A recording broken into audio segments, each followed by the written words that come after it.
علمنا ما ينفعنا وزدنا علما.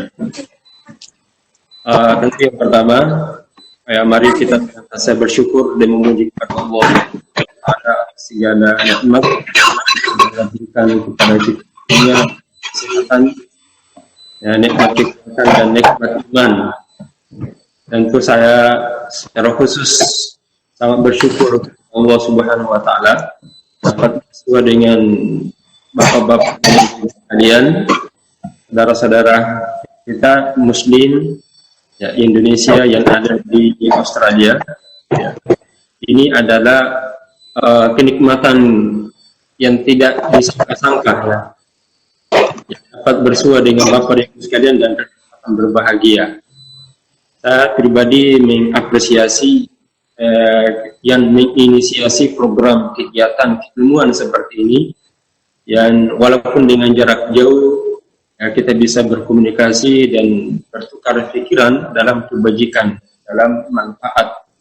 Yang ini yakinlah bahwa tentu saya menyapa semuanya saudara-saudara kita yang ada di Australia. Keimanan yang diikat dengan keimanan inilah akan nanti pada hari kiamat yang menunjukkan insyaallah sebagai dalil dan sebagai syafaat karena bersuah di dalam kebajikan. Nanti pada hari kiamat orang akan dikumpulkan dan akan masuk surga. Ada yang lebih cepat, tapi ada juga yang terlambat. Ada yang terlambat, tapi orang yang terlambat masuk ke dalam surga itu akan direkomendasikan mereka yang lebih awal masuk surga, gara-gara mereka bersua dalam ilmu, mereka bermajelis di dalam ilmu Allah Subhanahu Wa Taala. Inilah manfaat sebenarnya majelis ilmu.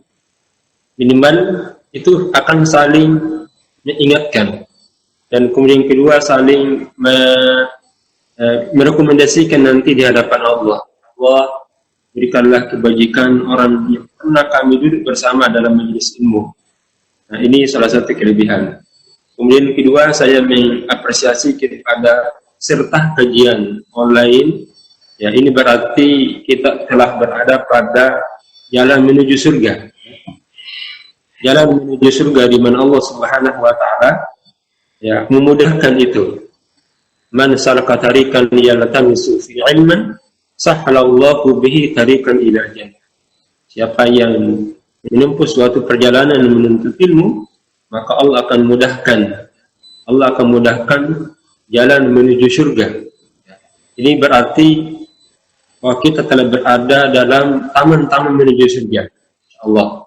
Sekali lagi kami mengucapkan selamat kepada Bapak dan Ibu sekalian yang melibatkan diri dalam majelis ilmu ini, walaupun dengan bukan satu majelis, tetapi dengan waktu dan jarak yang berbeda, tapi ada kesempatan untuk menuntut ilmu Allah Subhanahu Wa Taala. Ini sebagai pengantar juga dan kepada saudara-saudara kita yang menuntut ilmu di mana saja berada, karena belajar agama, menuntut ilmu, majelis ilmu itu adalah landasan utama dalam beragama. Karena di dalam menuntut ilmu ini akan mendatangkan keimanan. Kalau keimanan sudah terpatri dalam diri manusia yang merupakan buah dari ilmu pengetahuan itu, maka akan merubah seluruh kehidupan manusia. Maka akan terjadi perubahan dahsyat. Dari yang baik menjadi lebih baik. Dari yang buruk menjadi kebajikan. Dari yang pelit itu akan berubah menjadi dermawan. Dan dari yang bodoh menjadi orang yang pintar. Berbagi manfaat itu akan kita dapat lewat majelis ilmu. Maka kita bersyukur kepada Allah. Oleh karena itu kita tidak melewatkan satu hari pun kecuali ada ilmu yang kita dapatkan. Apakah lewat membaca Al-Quran, ataukah kita tadarus Al-Quran, ataukah kita membaca lewat medsos, media sosial, atau internet. Tapi kita tidak pernah melewatkan satu waktu pun, akan tetapi di situ ada ilmu yang kita dapati. Inilah yang akan membukakan pintu-pintu kebajikan. Wa man yuridillahu bihi khairan yufaqihu fid din.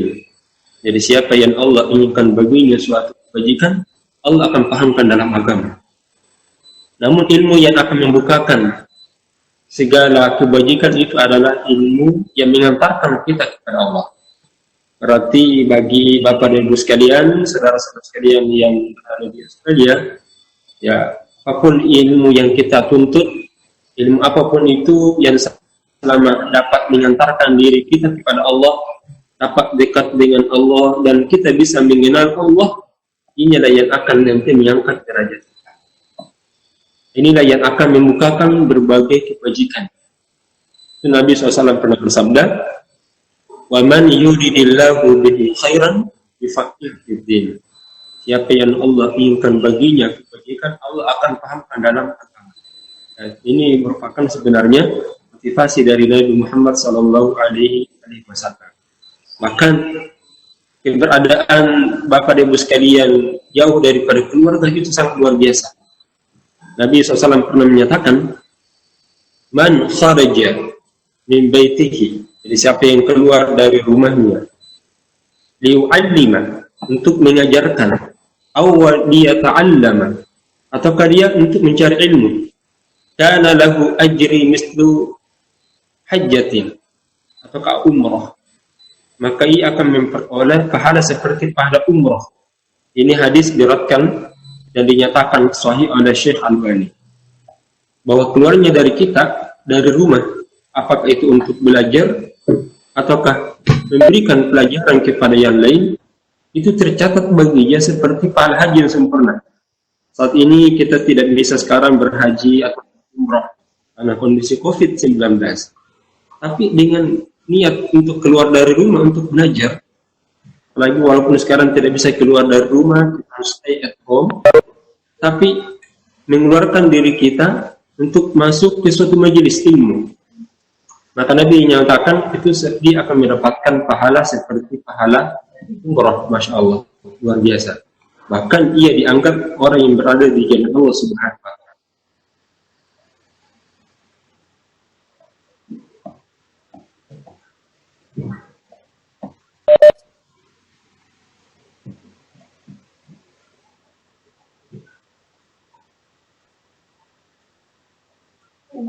Kita jauh dari keluarga, dan ini adalah bentuk jihad, karena tidak mudah untuk bisa berada di rumah kita atau jauh dari tanah air.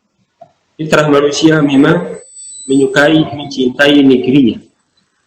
Oleh karena itu pada saat dia berhijrah, dia melakukan perjalanan di luar negeri, itu ada upaya, ada nilai jihad, karena menyebarkan diri kita dalam kebajikan itu, dimanapun itu adalah warisan Allah, warisan para nabi. Jadi saya berikan semangat kepada diri saya, kemudian kita semuanya, bahwa ya upaya untuk mendapatkan ilmu Allah inilah warisan para nabi. Suatu ketika Nabi SAW itu pernah keluar dan datang ke pasar, lewat di pasar, lalu menyatakan kepada orang yang ada di pasar itu, "Ma'ajazukum antum ya ahlas suq," wahai pendatang atau penghuni pasar, betapa lemahnya kaum ini. Kenapa? Apakah kamu tidak tahu bahwa sekarang ini ada pembagian warisan? Ada pembagian warisan di masjid. Lalu penghuni ataukah pendatang pasar itu berbondong-bondong datang ke masjid, karena Abu Hurairah menyatakan bahwa di masjid itu ada pembagian warisan. Lalu mereka pun datang dan ingin mengambil dan melihat apa sih warisan yang ada di masjid itu. Lalu setelah sampai di masjid, mereka menyatakan, "Ya Abu Hurairah, mana warisan yang mau dibagikan itu?" Mereka menyatakan, "Tidak ada yang kami dapati di masjid itu kecuali orang yang tadarus Al-Quran, kecuali kami mendapati mereka sedang berkumpul-kumpul belajar agama, mana yang halal, mana yang haram. Kami dapati di masjid itu sedang salat-salat sunnah. Mana itu harta warisan?" Apa kata Abu Hurairah? "Ragaka, itulah dia warisan. Warisan ilmu pengetahuan. Mereka belajar, itu adalah warisan Allah, warisan para nabi dan rasul. Innal anbiya'a lam yuwarithu dinarun wala dirham." Para nabi dan rasul itu tidak mewariskan harta dan emas. Walakin warathul ilma, tapi mewariskan ilmu pengetahuan. Faman akhadahu fa akhadahu hadzan wasi'an. Maka siapa yang mengambil warisan itu, maka sungguh dia telah mengambil warisan yang banyak. Nah, inilah yang dikatakan ya Nabi SAW bahwa ilmu itu adalah warisan. Harta benda bukan warisan Nabi. Nah, itu bisa mungkin ya waris, kalau Qarun mewariskan harta benda. Qarun mewariskan harta benda. Tapi kalau para Nabi dan Rasul mewariskan ilmu pengetahuan. Maka siapa mengambil warisan itu, maka kata Nabi, dia telah mengambil bagian yang besar. Maka ambillah kesempatan untuk bisa bersama dengan Nabi SAW bersuah ya di dalam surga dengan cara menuntut ilmu. Artinya dengan menuntut ilmu Allah agar kita dekat dengan Allah, memberi manfaat, itu adalah peluang besar untuk dapat bersuah dengan Nabi dan mendapatkan syafaat Nabi dan bisa duduk bersama dengan Nabi di dalam surga. Maka kami ucapkan seperti dikatakan Nabi SAW, ahlan wa sahlan bi thalibil ilmi, maka selamat bagi orang yang di mana saja dia belajar dengan kebajikan yang ada di dalam. Bapak dan Ibu yang dimuliakan dan dirahmati Allah, dalam kondisi seperti ini ya kita telah ditimpa suatu ujian, suatu cobaan dengan adanya COVID-19 yang melanda dunia, yang melanda alam ini. Itu adalah suatu cara Allah, adalah skenario Allah Subhanahu wa Ta'ala dalam kehidupan manusia.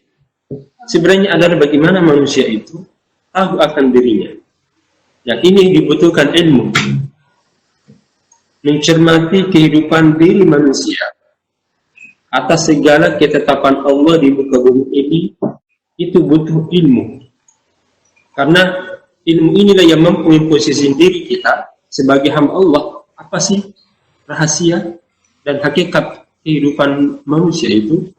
Lebih khusus ketika diuji dengan cobaan, wabah, musibah, atau wabah penyakit COVID-19 ini, sebenarnya itu adalah cara terbaik Allah Subhanahu wa Ta'ala mendekatkan diri kita ini kepada Allah.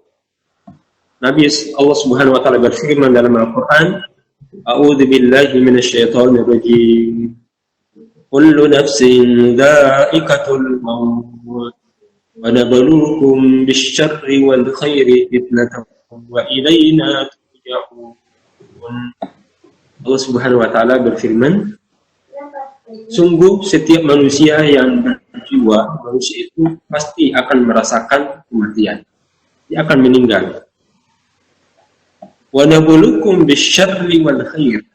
Tapi sebelum itu kami akan menguji kalian dengan keburukan dan menguji kalian dengan kebajikan.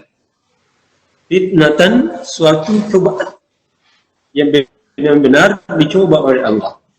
Wa ilaina turja'un, agar kalian kembali. Nah, di sini menunjukkan bahwa dalam kehidupan manusia itu sungguh adalah manusia untuk dicoba. Cobaannya adalah bisyarri wal khairi. Kita dicoba dengan keburukan dan juga dengan kelapangan rezeki dan kelapangan hidup. Itu apa itu? Wa ilaina turja'un, dan agar kalian kembali. Inilah sebenarnya hakikat itu. Hakikat bagaimana manusia kembali kepada Allah Subhanahu wa Ta'ala. Nah, siapa yang mampu menjadikan segala ujian itu dekat dengan Allah? Tidak ada satu manusia yang mampu menjadikan ujian itu dekat dengan Allah kecuali mereka yang ditanamkan dalam dirinya keimanan, yang merupakan buah ilmu pengetahuan itu tadi, yang merupakan manfaat ilmu pengetahuan. Ilmu pengetahuan adalah yang menjadikan diri manusia beriman kepada Allah Subhanahu wa Ta'ala. Makanya Nabi pernah menyatakan, ajaban li amril mu'min, sungguh aneh perkara orang beriman itu, karena inna amrahu kullahu lahu khair, karena semua perkaranya baik semua. In asabathu as-sarra syakara fakana khairan lahu. Orang mukmin ketika ditimpa suatu ujian, cobaan yang baik, kelapangan hidup, dia bersyukur kepada Allah Subhanahu wa taala. Wa in asabathu ad-darra, namun ketika ia ditimpa sebaliknya dengan keburukan, fasabara, dan dia bersabar, maka khairan lahu, dan itu baik baginya. Baik baginya. Dan ini tidak akan diberikan dan dirasakan kecuali orang yang beriman. Maka keimanan inilah yang akan mendekatkan diri kita. Dalam Al-Quran, dalam surah Ali Imran juga Allah menyatakan, wa nabluukum bi syai'in minal khawfi wal ju'. Sungguh dalam surah Al-Baqarah ayat 155 Allah Subhanahu wa taala berfirman, wa lanabluwannakum bi syai'in minal khawfi wal ju' wa naqsim minal amwali wal anfusi was thamarat wa basyyiris sabirin. Sungguh kami akan menguji kalian dengan sesuatu dari sifat takut, wal ju'i, dan rasa lapar, wa naqsim minal amwali wal anfus, dan kekurangan harta, bahkan kehilangan jiwa, was thamarat, dan kekurangan buah-buahan, wa basyyiris sabirin, dan berikanlah kabar gembira kepada orang yang bersabar. Kepada orang yang bersabar. Nah, di sini kita diuji oleh Allah Subhanahu wa taala dengan rasa takut. Nah, sekarang muncul dalam perspektif akidah. Dia menyatakan, saya tidak takut kepada COVID-19, tapi saya hanya takut kepada Allah Subhanahu wa taala. Maka dengan serta-merta, ya, segala edaran untuk stay at home dia tidak lakukan. Tidak takut dengan penyakit. Hanya saya takut kepada Allah. Nah, ini adalah sebenarnya pemahaman yang tidak tepat. Dalam perspektif akidah, al-khawfu yang bermakna ketakutan itu, rasa takut ada dua. Ada al-khawfu at-ta'abbudi dan ada al-khawfi al-tabi'i. Jadi ada sifat ketakutan yang merupakan cara beribadah kita.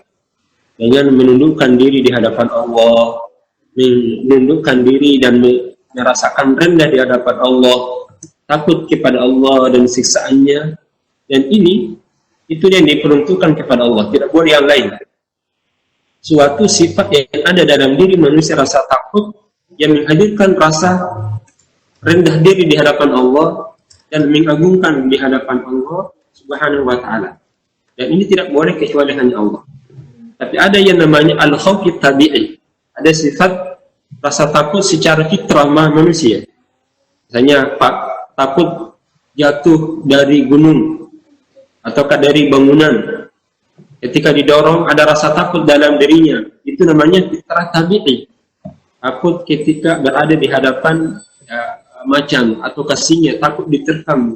Itu adalah fitrah manusia yang Allah tanamkan dalam diri manusia. Ataukah takut dari penyakit, atau takut dari musibah, itu bahagian dari fitrah, rasa takut fitrawi yang tidak boleh ya kita nafikan. Itu adalah sesuatu yang wajar. Nah, kekhawatiran kita terhadap segala penyakit itu tidak berarti kita tidak takut kepada Allah, atau membagi dua rasa takut itu. Tapi itu adalah fitrah manusia yang khawatir akan dirinya dari segala keburukan. Menghindarkan dari keburukan itu bagian dari keimanan. Makanya Allah Subhanahu wa taala memerintahkan, wala tulqu bi'idikum ila tahlukah. Namun janganlah kalian menjatuhkan dirimu ke dalam kebinasaan. Oleh karena itu, yang ada ketika kita ditimpa suatu musibah atau percobaan berupa wabah penyakit ini, yang ada dalam Allah inginkan kepada kita adalah adanya kekuatan mental, adanya kekuatan fikir. Saya akan berkisah dalam suatu hadis Nabi Muhammad SAW yang diriwayatkan oleh sahabat Al-Mustawrid Al-Qushari Al-Qurashi. Beliau pernah menyatakan di hadapan Amr bin As. Ini hadis diriwayatkan oleh Imam Muslim. Jadi ketika beliau menyatakan, ya Amr bin As, wa sataqumu sa'atu warruhu aktsarun nas. Jadi beliau pernah menyatakan akan terjadi nanti pada hari kiamat di mana jumlah bangsa Rum itu adalah jumlah bangsa yang terbanyak. Jadi nanti pada hari kiamat, Bapak dan Ibu sekalian, jumlah penduduk yang terbanyak adalah bangsa Rum, ya, kaum Romawi. Para Amr bin As menyatakan, Abu Sirma takun, perbaiki, konfirmasi apa yang kamu sampaikan, apakah itu betul?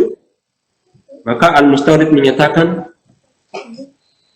hadzal ladzi sami'tuhu minan Nabi sallallahu alaihi wasallam. Ini yang saya pernah dengar dari Nabi Muhammad sallallahu alaihi wasallam.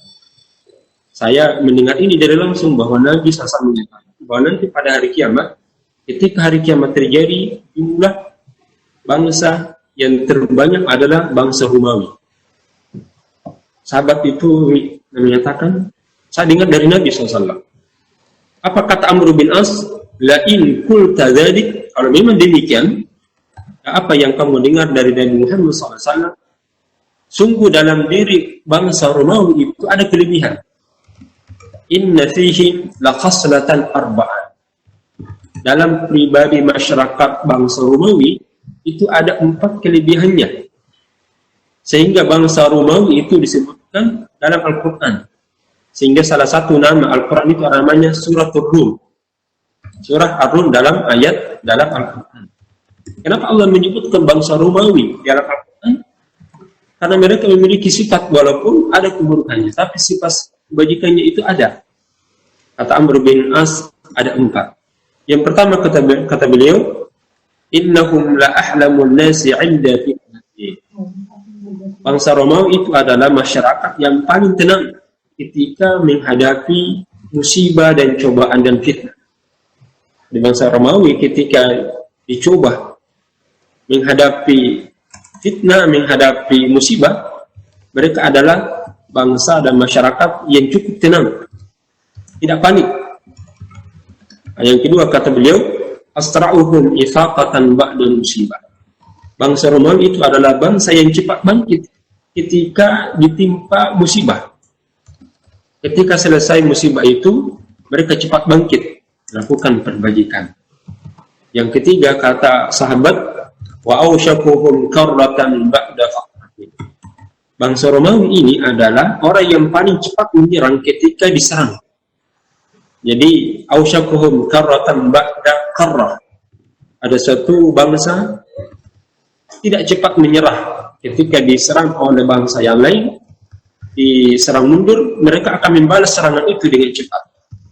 Dan yang keempat adalah wa khairuhum lil miskin wa yatimin wa dhakin.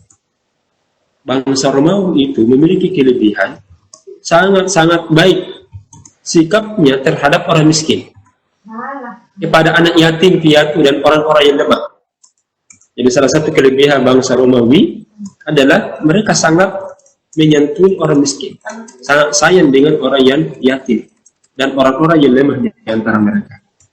Wa khamisatuhum, kata beliau, ada yang lain, yang kelima yang mereka miliki itu. Wa hadza hasanun jamilan, itu baik. Amna'akum min zulmil muluk.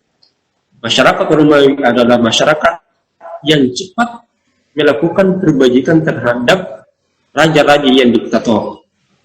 Jadi kalau mereka menemui raja-raja di diktator, maka masyarakatnya cepat melakukan perbajikan. Ada istilahnya adalah pencegahan. Jadi menahan dan mencegah kezaliman daripada raja. Ini sebenarnya adalah satu pelajaran dari bangsa Romawi ketika menghadapi suatu musibah, suatu cobaan dan wabah. Mereka ini kuatkan mental dan pikiran mereka. Ya, menguatkan diri mereka dan mental mereka. Itu adalah bahwa bagi kita sebagai kaum muslimin adalah baik sangka kepada Allah. Dalam menghadapi masalah musibah fitnah ini, kita tidak boleh menghujat takdir. Oh, ini takdir Allah, biarlah seperti ini. Tapi ada baik sangka di dalam diri kita bahwa mungkin ini cara Allah memperbaiki diri manusia. Ya, salah satu bentuknya adalah seperti yang Allah sabdakan, ana dalam hadis qudsi, ana 'inda dhanni 'abdi bi. Saya tergantung apa yang hamba persangkakan kepadaku. Jadi kalau kita bersangka baik ya kepada Allah Subhanahu wa taala, maka dengan memperkuat pikiran dan mental kita, Allah akan berikan. Bulan Ramadan yang tidak lama lagi, kurang lebih 14 hari atau 15 hari, adalah bulan yang kita rindukan. Di tengah musibah fitnah COVID-19, jangan sampai menghapus segala baik sangka kita dengan Allah dalam bulan Ramadan. Ini adalah bulan yang penuh dengan kebajikan. Kita tidak boleh ditenggelamkan dengan pemberitaan musibah ini. Tapi kita harus tampakkan juga bahwa dalam bulan Ramadan ini ada kebajikan yang sangat besar yang Allah ingin perlihatkan kepada kita. Kita tidak tahu apa yang akan terjadi besok. Tapi yang harus kita tanamkan dalam diri kita adalah adanya, karena kita tidak tahu pasti apa yang terjadi. Yang Allah inginkan adalah menyiapkan sifat, pikir dan mental kita menghadapi masa depan yang kita tidak tahu apakah itu lebih baik atau lebih buruk. Tapi baik orang yang beriman menghadirkan sifat optimis di dalam dirinya, bahwa masa depan orang yang beriman adalah baik. Apalagi di hadapan kita ada bulan Ramadan. Ini kalau saya kaitkan Bapak Ibu sekalian, apa kaitannya dengan musibah COVID-19 dengan bulan Ramadan? Itu salah satu skenario Allah Subhanahu wa Ta'ala yang sangat indah. Walaupun kita tidak tahu apa yang sebenarnya akan terjadi, tapi luar biasa ketika kita dicoba dengan kesabaran yang melatih diri kita untuk menahan diri, minimal tidak keluar dari rumah sehingga tidak terjangkit dengan penyakit. Tapi itu ada sebenarnya pembelajaran sebelum kita masuk bulan Ramadan, yang intinya adalah menahan diri juga. Karena puasa itu adalah kuncinya adalah menahan diri.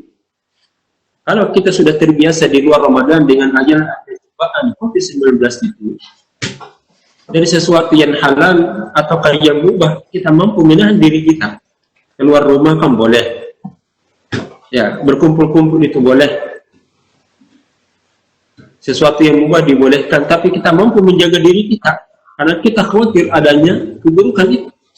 Kita mampu bersabar, kita mampu menahan diri. Nah, apatah lagi memang kalau memang itu diharamkan oleh Allah dalam bulan Ramadan, kita sudah siap untuk menghadapi itu. Allah Subhanahu wa Ta'ala berfirman, la tadri la'alla Allah yuhditsu ba'da dzalika. Kamu sekalian itu, wahai manusia, tidak tahu apa yang akan terjadi secara pasti besok. Dengan adanya cobaan yang sangat besar ini, kata Allah, kamu tidak tahu apa akan terjadi besok. La'alla Allah yuhditsu ba'da dzalika. Boleh saja Allah Subhanahu wa Ta'ala besok Allah tetapkan dengan peristiwa yang lebih besar lagi, peristiwa yang lebih baik tentunya. Kemudian Allah Subhanahu wa Ta'ala juga berfirman, wa ma tadri nafsun madza taksibu ghadan wa ma tadri nafsun bi ayyi ardin tamut innallaha alimun qadir. Wahai jiwa manusia, kamu tidak tahu apa yang secara pasti apa yang akan terjadi besok, apa yang kamu lakukan besok, apa yang kamu kerjakan, kamu tidak tahu pasti.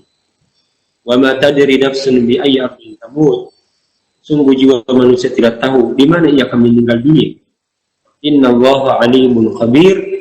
Sungguh Allah Subhanahu wa Ta'ala lagi Maha mengetahui, lagi Maha teliti. Nah, bulan Ramadan tentu kita punya optimisme masa baik, karena Nabi SAW telah memberikan kabar gembira kepada para sahabatnya yang menyatakan, ya, qad ja'akum syahrul Ramadan, telah datang kepada kalian bulan Ramadan, bulan yang penuh dengan berkah. Di antaranya adalah Allah menwajibkan puasa, tuftahu fihi abwabul jannah, di mana di dalamnya dibukakan pintu-pintu surga, wa tughlaqu fihi abwabul jahim, dan pintu-pintu neraka pun ditutup. Dan di situ ada yang menyatakan, ya bagi al-khair, wahai orang-orang yang mencari kebajikan, segera laksanakan kebajikan itu. Dan ada juga menyatakan, ya bagi syarri aksir, wahai orang yang mau berbuat jahat, tahan. Inilah keberkahan bulan Ramadan yang dinanti-nantikan para sahabat, orang-orang yang soleh. Dan mereka berdoa kepada Allah, ya Allah, 6 bulan sebelum bulan Ramadan sudah mohon kepada Allah, ya Allah, berikanlah kesempatan dapat bertemu dengan Ramadan, karena di dalamnya Allah akan memberkahi manusia. Kita dicoba dengan musibah COVID dan tidak lagi, tapi jangan menghilangkan kegembiraan kita, bersuah dan akan bertemu dengan bulan Ramadan.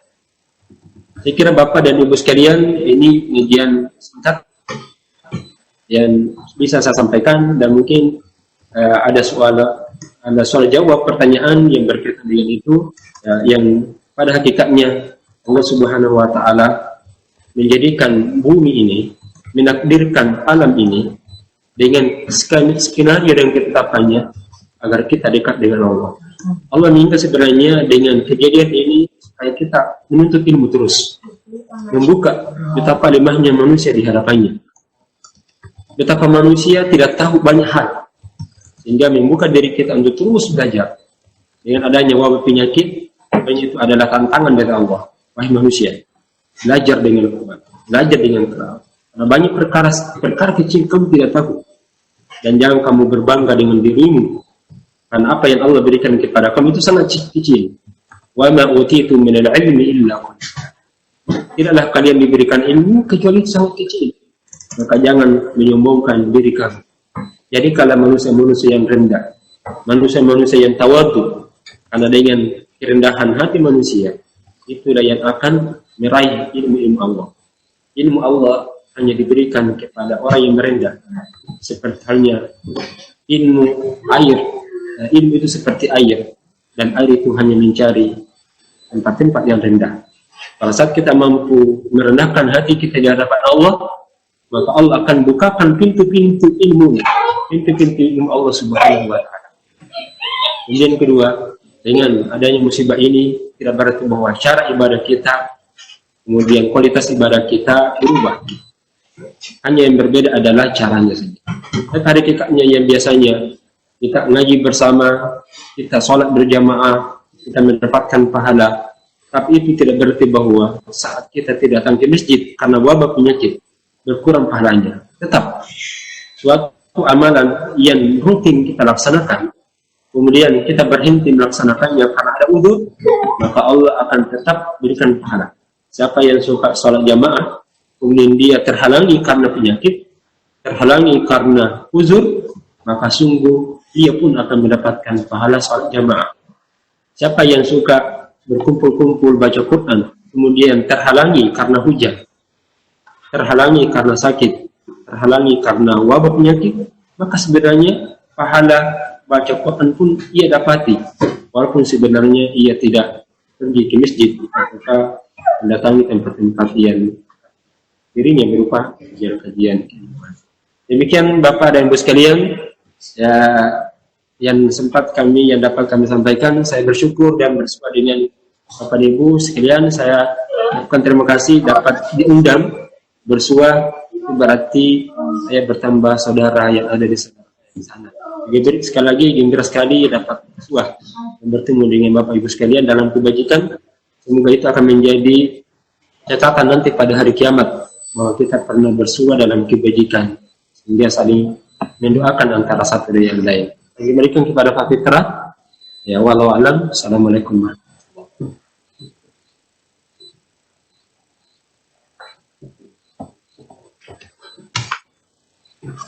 Waalaikumsalam warahmatullahi wabarakatuh.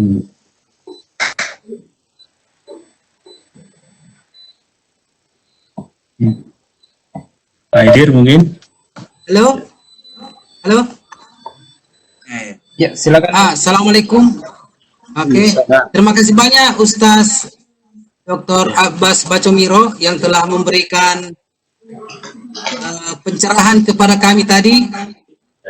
Banyak sekali informasi dan ilmu yang kami peroleh. Saya pikir tidak perlu lagi saya simpulkan satu persatu. Saya persilakan kepada teman-teman yang ingin menanyakan sesuatu kepada Ustaz. Tapi sebelumnya saya salam dulu Bapak Dr. Haji Imran Hanafi dari Canberra, yang merupakan Atase Pendidikan dan Kebudayaan KBRI Canberra, yang turut hadir bersama kita dalam pengajian online ini. Saya persilakan kepada teman-teman yang ingin menanyakan sesuatu kepada Ustaz. Silakan.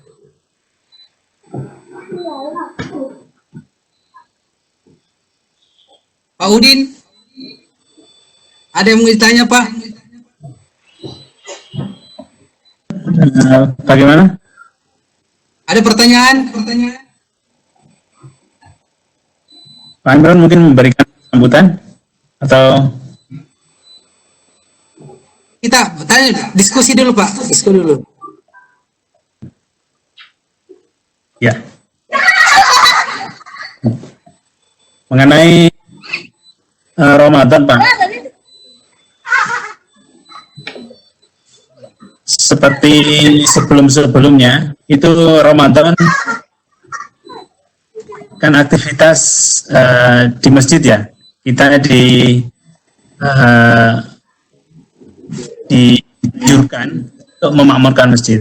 Namun ketika COVID-19, di mana ada aturan terutama di Australia itu ketat, masjid ditutup, tidak boleh ada aktivitas di masjid. Nah, ini bagaimana kita mensiasatinya, Ustaz? Ketika kita ibadah di rumah, apakah mengenai keutamaan ketika sholat di masjid itu bukan di rumah? Terus bagaimana mensiasati kalau kita ibadah kita agar suasana masjid itu berada di rumah? Ya, begitu Ustaz. Iya, Masya Allah. Ya. Baik, saya langsung jawab. Silakan Ustaz. Ya, silakan Ustaz. Baik. Sebagai landasan berpikir awal dalam Islam, beribadah itu ada 3 dimensi, ada 3 aspek. Ya, mungkin itu. Ya, yang pertama bahwa ibadah itu melaksanakan perintah, yang kedua adalah meninggalkan yang terlarang, dan yang ketiga melaksanakan apa yang diperkenankan Allah. Berarti kalau misalnya saya kasih contoh, ada perintah sholat dan dianjurkan dilaksanakan di masjid. Nah, datangnya kita ke masjid itu adalah ibadah karena kita melaksanakan yang dianjurkan. Sisi lain ada juga ibadah yang sifatnya preventif, pencegahan, ataukah menjauhkan diri kita, ya, tidak makan riba, tidak makan yang minum yang memabukkan, kemudian tidak melakukan yang dapat berbahaya. Nah, itu juga ibadah karena Allah melarang, wala tulqu bi'aydikum ila tahluka. Jangan jerumuskan diri kalian pada keburukan, hal yang membahayakan. Maka upaya preventif yang kita lakukan agar kita tidak berbahaya itu juga ibadah sebenarnya. Maka stay at home, tinggalnya kita di rumah itu sebagai upaya untuk menghindarkan diri dari bahaya yang menular, penyakit wabah penyakit COVID-19 yang menular, itu adalah ibadah. Maka Nabi SAW, mereka yang terkena musibah kemudian mampu bertahan, ayam kuthuna fil ard, itu kan disebutkan dalam hadis Nabi SAW wa annahu adabun yab'atullahu ala man yasha. Jadi wabah itu adalah fitnah, adalah cobaan yang Allah turunkan kepada hambanya siapa dia. Wa ja'alahu rahmatan lil mu'minin, dan Allah jadikan sebagai rahmat bagi orang mukmin. Luar biasa Nabi menyampaikan itu.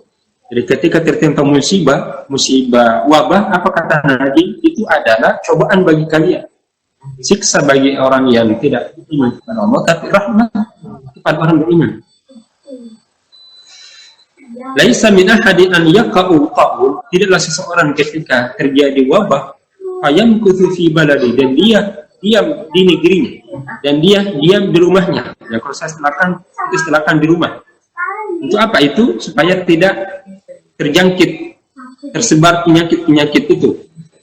Sabiran muhtasiban, tapi dengan sifat sabar. Nah, jadi tinggalnya di rumah kita itu dengan adanya sifat sabar dari hal yang dapat menjerumuskan kita ada yang buruk.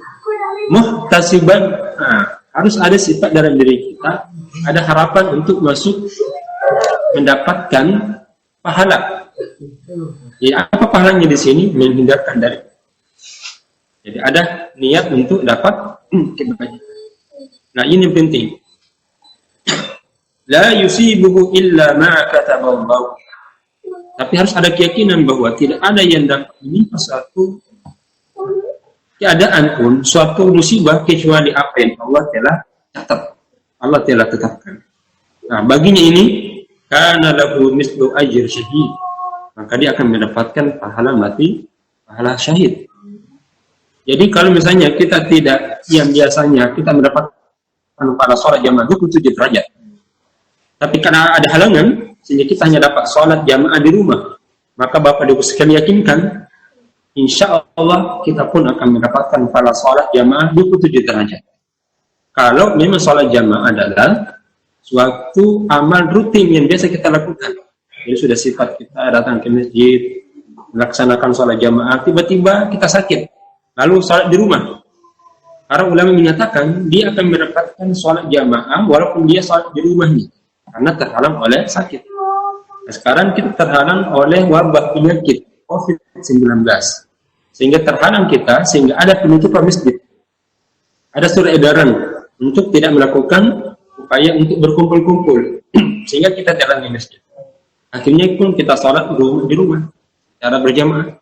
Menurut ulama, diamnya dan sholatnya kita di rumah karena halangan tadi wabah penyakit sehingga tidak ke masjid, insya Allah kualitas sholatnya di rumah itu sama ketika dia sholat di masjid secara bersama. Apa dasarnya? Dalilnya hadis ini rekam Rasulullah SAW bersabda, "Idza maridul abdu," jika seorang itu sakit, aw safara, atau melakukan perjalanan, fakutiba lahu, maka tercatat baginya mislu ma kana ya'maluhu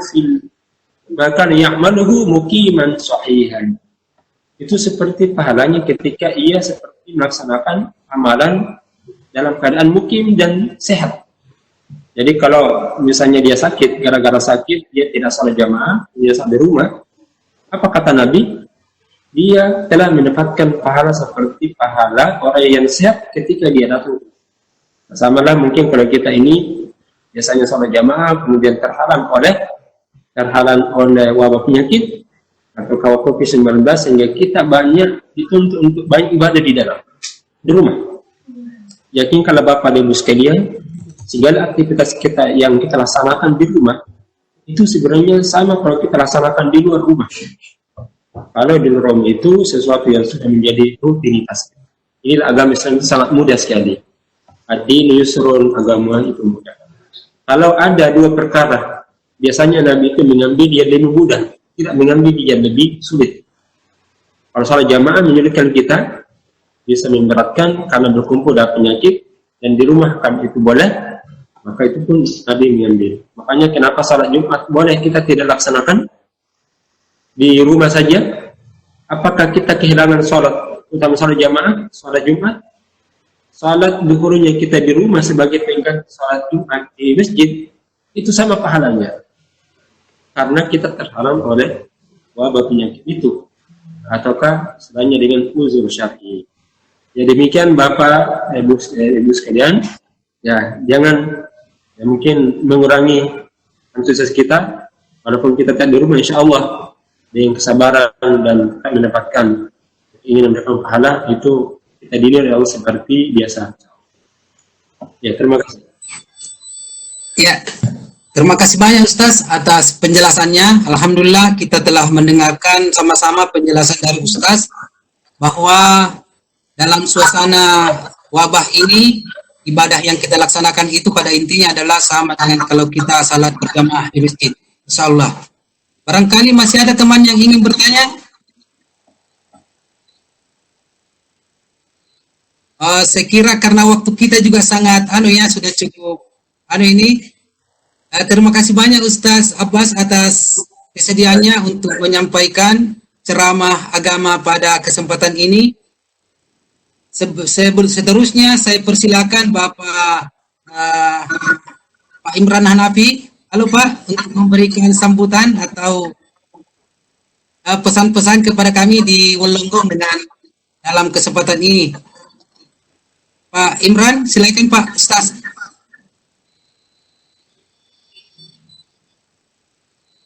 Halo? Saiful, halo? Bagaimana? Ya. Silakan Pak Imran. Sepertinya masih ada sedikit masalah dengan koneksi ke Pak Imran karena ikon audio serta videonya beliau masih belum muncul.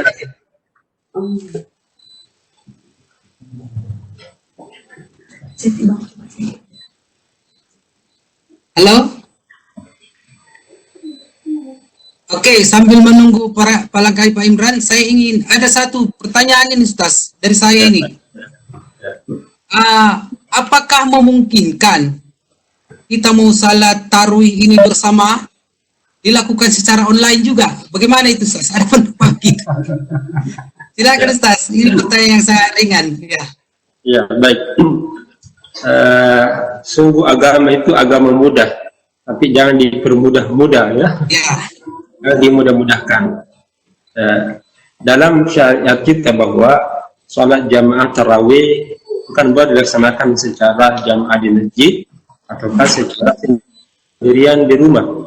Ya. Nah, bentuk jamaahnya ini dalam sholat jamaah kan ada sifat, ada syarat-syaratnya. Salat jamaah itu adalah adanya ketersambungan antara imam dan makmum. Kemudian ada salat yang terputus, adanya jarak. Ya, sehingga sholat ketika kita sholat dalam keadaan berjamaah kemudian berbeda tempat, maka sebenarnya itu tidak dianjurkan. Ya, dianjurkan karena beda posisi, beda tempat. Dalam sholat jamaah itu ada syarat, ada sunnah-sunnah, yaitu ketersambungan ya sakit dan tidak terputus dengan tempat. Hanya tembok, apalagi negara. Saya mungkin jadi imam, kemudian bapak jadi makmumnya di Australia. Nah, ini adalah sesuatu yang berlebihan. Maka cukuplah kita berjamaah di masjid, kecuali kalau yang sifatnya umum. Seperti ini kan ini bukan ibadah mahdhar, taklim, pengajian-pengajian, rapat-rapat. Tapi kalau yang sifatnya ibadah mahdhar, konsepnya itu adalah ikhlas karena Allah dan tepat caranya. Nah, di antara cara sholat jamaah ini ada ketersambungan antara dan makmum. Sebab kalau lewat online itu akan terputus terkadang komunikasi.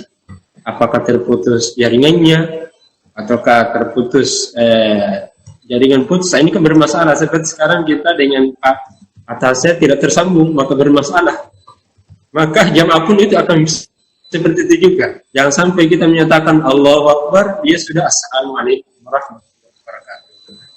Karena ada potensi ketidaksambungan komunikasi antara imam dan makmum itu, sehingga salat jamaah secara online itu tidak dianjurkan. Untuk menghindari apa itu? Menghindari apa yang kita tidak inginkan di dalam pelaksanaan nanti. Kita tidak tahu jaringan-jaringan, kemudian komunikasi dan cara, mungkin lafal-lafal yang kita ucapkan itu tidak kedengaran baik oleh makmum, sehingga kita mengamini sembarang saja aminnya kan. Pada saat kita berdoa kemudian diamini salah amin, itu kan berdampak terhadap kualitas dan makna ibadah sholat kita. Maka yakinlah mungkin kalau kita tidak sempat sholat jamaah berjamaah, tapi sholatnya kita di rumah karena terhadap oleh udzur, itu sama pahalanya ketika kita sholat jamaah di masjid. Saya tadi sudah memberikan kaidahnya. Sesuatu yang sudah menjadi rutinitas kita, suatu ketaatan yang menjadi rutin, dan kita terhalang melaksanakannya gara-gara uzur, hanya sakit, ataukah ada wabah penyakit, itu sama pahalanya kalau kita melaksanakan secara berjamaah dalam keadaan sehat. Nah, ini prinsip yang harus kita pegang, bahwa kebiasaan baik yang kita lakukan kemudian terhenti gara-gara uzur, maka sebenarnya pahalanya tidak terputus selama kita tetap ada azam, ada keinginan, ada niat terus mau melaksanakan. Kecuali kalau memang biar nih menyatakan tidak mau melaksanakan, itu baru putus. Tapi kalau niatnya terus bersemangat, kemudian ada cita-cita mau melaksanakannya secara berjamaah, selama cita-cita dan keinginan itu, motivasi itu hidup, maka pahalanya pun itu akan hidup, insyaallah. Wallahu a'lam bishawab. Ya, terima kasih Ustaz. Seterusnya Abah, masih ada barangkali dari Pak Zul, ada pertanyaan Pak?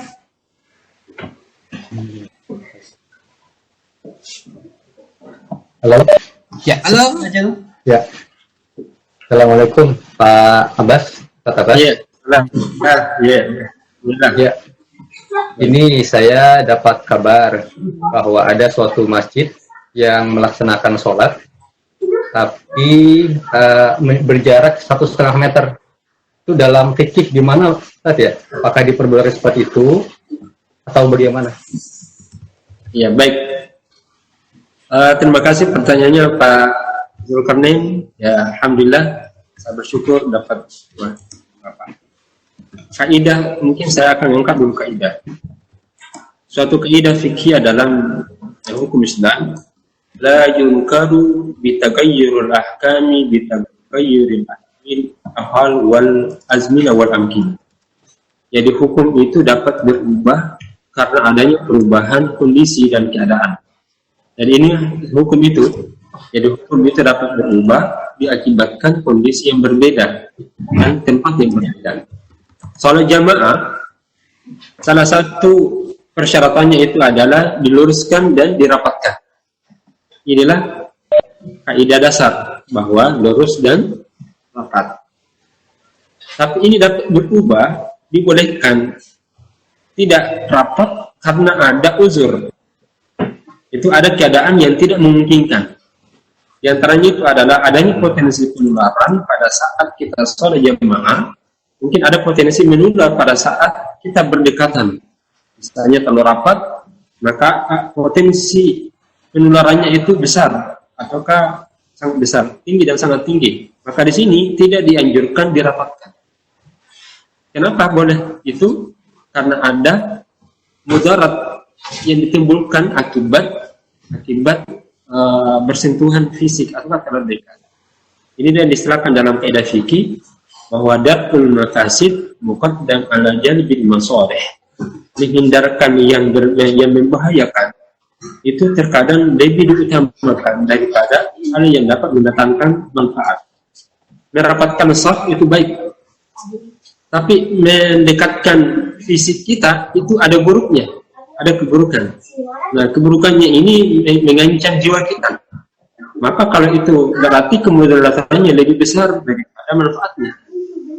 Maka dari sini dibolehkan berjarak, ya karena ada uzur dan ada kemudaratan. Nah, jaraknya ini tentu tidak juga secara berlebihan. Mungkin 1-2 meter, 3 meter, ini terlalu jauh. Artinya kita bisa mengukur potensi penularannya seperti apa, kapan. Kalau misalnya 1 meter masih berpotensi menular, maka boleh. Ya, potensi penularannya cukup tinggi. Kalau misalnya 1 meter, maka ditambah. Mungkin sampai pada 1,5 meter, potensinya sudah aman, maka disinilah dibolehkan. Walaupun sebenarnya menyalahi sunnah. Tapi ada suatu kebajikan yang kita kejar, yaitu menghindarkan diri dari bahaya. Dan itu juga bagian dari ibadah. Ini yang diserahkan dalam agama kita, rukhsah. Jadi adanya keringanan. Dan saya kira demikian, dalam proses fikih itu dibolehkan dengan catatan terbatas. Artinya tidak boleh selamanya begitu, kondisional sifatnya. Tapi kalau itu hilang, maka dia akan kembali kepada dasarnya. Ya, wallahu a'lam bishawab. Atas jawaban yang diberikan, mudah-mudahan menambah wawasan kita dan ilmu pengetahuan kita terhadap agama.